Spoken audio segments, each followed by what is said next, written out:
पोलिसांना प्रोसिजर कोणती घ्यायची आहे? खून झाल्यानंतर काय करायचंय, चोरी झाल्यानंतर काय करायचंय, दरोडा टाकल्यानंतर काय करायचंय, हे कोण चेक करणार? हे प्रोसिजर कोण फॉलो करणार? पोलीस फॉलो करणार. आणि कशानुसार फॉलो करणार? सीआरपीसी नुसार.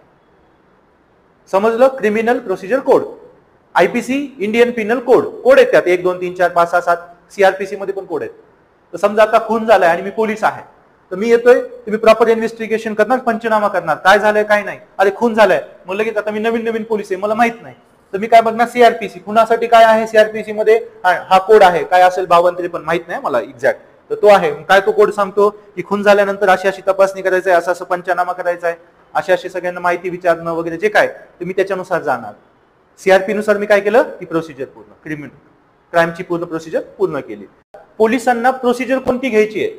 खून झाल्यानंतर काय करायचंय, चोरी झाल्यानंतर काय करायचंय, दरोडा टाकल्यानंतर काय करायचंय,